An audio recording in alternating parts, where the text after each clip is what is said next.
मित्रों, प्लीज़ संस्कृत से चैनल में आप सभी का हार्दिक स्वागत है।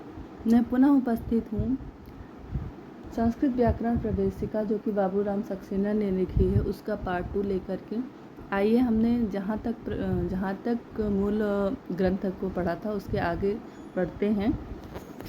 हमने यहाँ तक पढ़ा था कि कातंत्र अन्य व्याकरणों की रचना हुई इसके अनुसरण में इंद्र व्याकरण के। आगे देखिए, वररुचि और जो व्याड़ हैं वो इसी व्याकरण संप्रदाय के थे। जो वररुचि है और जो व्याड़ हैं ये दोनों जो है, देखिए वररुचि आती है ना इस पे त्रय मुनित्रय में।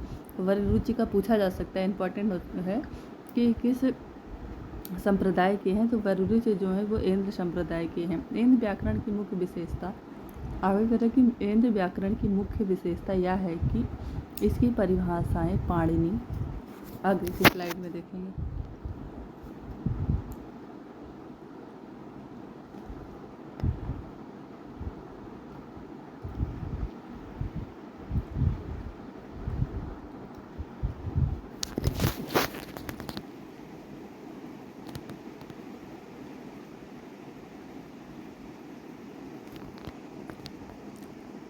जो इसकी परिभाषाएं हैं वो पाणिनि की परिभाषाओं की तरह जटिल और प्रौढ़ नहीं है। यानी कि पाणिनि की जो परिभाषाएं हैं अत्यंत जटिल और प्रौढ़ नहीं है इंद्र व्याकरण की। संभवतः इंद्र व्याकरण के बाद कम से कम 2 संप्रदाय पाणिनि से पूर्व प्रवर्तित हुए। इससे यह पता चल रहा है कि जो इंद्र व्याकरण है और पाणिनि के व्याकरण को पढ़ने के बाद ये पता चल रहा है कि पाणिनि के व्याकरण में परिभाषाओं की तरह मतलब जटिलता और प्रौढ़ता को देखकर ये पता चल रहा है कि जरूर इंद्र व्याकरण से बाद और पाणिनि व्याकरण से पहले इन दोनों के बीच में 2 संप्रदाय व्याकरण के 2 संप्रदाय अवश्य हुए होंगे, ऐसा अनुमान किया जा रहा है। चलिए आगे पैराग्राफ 2 देखते हैं। पैराग्राफ 2 में कहा गया कि पाणिनि अत्यंत संक्षिप्त रूप में एक विस्तृत भाषा का अति सुसंयत और सुदृढ़ व्याकरण लिखने के लिए संसार में विख्यात हो गए। पाणिनि की बात आई नंबर 2 में, जिसके आधार पर मतलब अभी चल रहा है व्याकरण पाणिनि के। जो पाणिनि थे वो अत्यंत संक्षिप्त रूप से विस्तृत भाषा में अति संयत और सुदृढ़ व्याकरण लिखने के लिए क्या हो गए, विख्यात हो गए। इन्होंने संक्षिप्त में अच्छा और विस्तृत भाषा में सुदृढ़ अच्छा व्याकरण लिखा, जिसके कारण ये संसार में प्रसिद्ध हो गए। ठीक है। इनके ग्रंथ में वैज्ञानिक विवेचना की परिपूर्णता एवं शैली की अनुपमता दोनों ही इस तरह मिली हुई है कि संसार के किसी अन्य भाषा में इसके टक्कर की इस विषय पर अन्य कोई पुस्तक नहीं है। व्याकरण की जो चीज़ें इन्होंने पाणिनि ने लिखी है, जो उन्होंने विवेचना की, उसके टक्कर में संसार का कोई भी व्याकरण ग्रंथ नहीं है। ठीक है। आगे कह रहे हैं कि बहुत वाद विवाद के उपरांत डॉक्टर वासुदेव शरण अग्रवाल ने पाणिनि का समय 500 ईसा पूर्व से 400 ईसा पूर्व के बीच निश्चित किया। यानी कि जो पाणिनि जी हैं इनके जन्म का जो समय है वो निर्धारित नहीं है, वो एक अनुमान लगाया गया है। और बहुत वाद विवाद, बहुत लोगों ने अपना अपना मत रखा। उसके बाद विवाद के बाद उपरांत डॉक्टर वासुदेव शरण अग्रवाल ने पाणिनि का समय बताया कि 500 ईसा पूर्व से 400 ईसा पूर्व के बीच में है। ठीक है। और इसके बाद मैक्स मूलर ने क्या अपने मत दिया कि इनकी तिथि 550 वर्ष ईसा पूर्व निर्धारित की थी।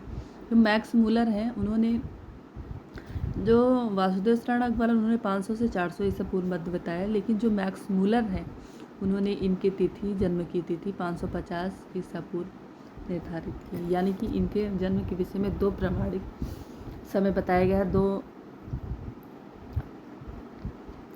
दो लोगों ने इनके समय पर चर्चा की है। एक तो वासुदेव जी ने इनको कहा कि 500 जो है 500 से 400 ईसा पूर्व, और उसके बाद मैक्स मूलर ने बताया कि 350 ईसा पूर्व। तो देखिए पेपर में दोनों टाइप के प्रश्न बढ़ते हैं कि मैक्स मूलर के अनुसार पाणिनि का जन्म समय है। ठीक है। उसके बाद फिर ये क्या प्रश्न बन जाता है, वासुदेव शरण अग्रवाल के अनुसार पाणिनि का जन्म समय है। इस तरीके से प्रश्न बन सकता है। चलिए अगला प्रश्न देखिए, अगला पैराग्राफ देखते हैं। पाणिनि की जीवनी के विषय में केवल इतना ज्ञात है कि वह आधुनिक अटक जिले के सालातुर नामक ग्राम के निवासी थे। अब पाणिनि का ये लिख लीजिए पॉइंट, पाणिनि का जन्म कहाँ हुआ था? ग्राम जिला अटक और ग्राम सालातुर नामक में हुआ था। पतंजलि के महाभाष्य से पता चलता है कि उनकी माता का नाम, अब ये प्रश्न पूछा जा सकता है कि उनकी माता का नाम कहाँ वर्णित है? तो पतंजलि के महाभाष्य में।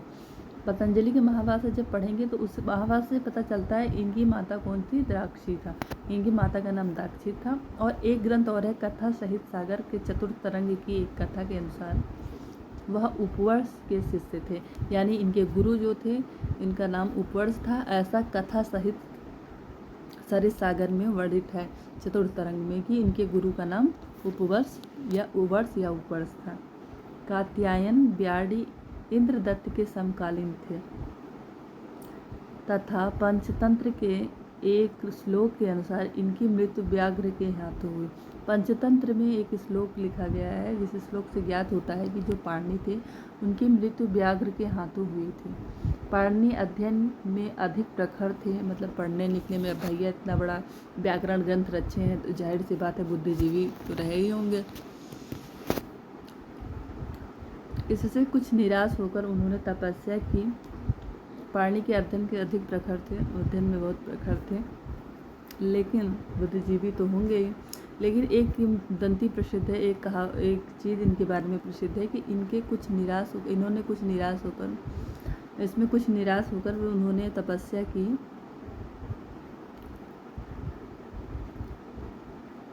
यहाँ पे आइएगा, लाइन देखिए कहाँ हम भी चले गए।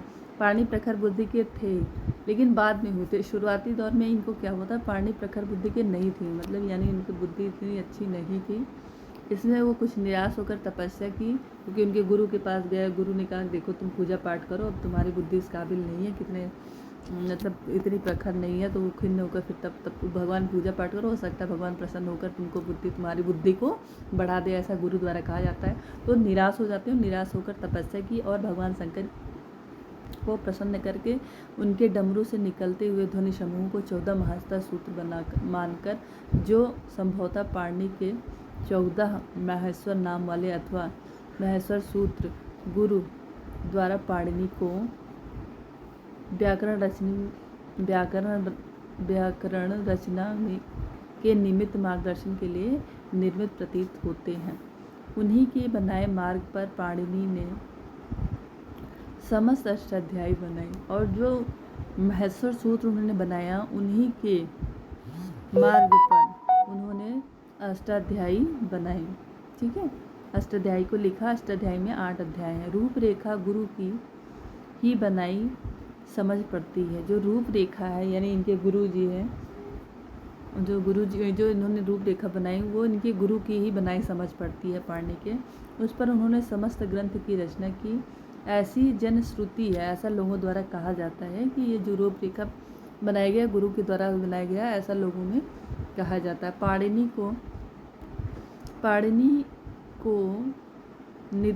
पाणिनि की निधन तिथि संभवतः त्रयोदशी थी। अच्छा, इसी दिन त्रयोदशी के दिन संस्कृत का पठन पाठन कार्य नहीं होता है। क्यों? क्योंकि उसी दिन पाणिनि की लौकिक संस्कृत में पाणिनि व्याकरण की दृष्टि से जो पाणिनि है इन्हीं के हिसाब से जो है व्याकरण चला है, इन्हीं पर अनुवाद होता गया, सरल बनता गया। तो ये जो है त्रयोदशी के दिन पाणिनि मरे थे, इसी कारण त्रयोदशी के दिन पठन पाठन का कार्य संस्कृत का नहीं होता। इस तिथि पर वैयाकरण विद्वान आज भी व्याकरण नहीं पढ़ाते। ठीक है, चलिए 3 पैराग्राफ हो गया। अब तीसरा पैराग्राफ देखिए। चलिए यहीं पर वीडियो को समाप्त करते हैं। तीसरा पैराग्राफ लेकर पुनः शीघ्र ही उपस्थित होंगे। नमो नमः मित्रों, नमः संस्कृताय। मिलते हैं फिर अगले पैराग्राफ के साथ। आशा करती हूँ कि जितना भी मुझे ज्ञान था मैं अपने ज्ञान का 100% आपको दे रही होंगी। और यदि मेरे द्वारा बताए जा रहे हैं चीज़ों में कुछ आपको कमी महसूस होती है, कहीं से भी कोई फॉल्ट लग रहा है, तो कृपया कमेंट में बताएं ताकि मैं उसको सुधार कर सकूं और अच्छे से आपको चीज़ें उपलब्ध करा सकूं। नमो नमः मित्रों, नमः संस्कृताय।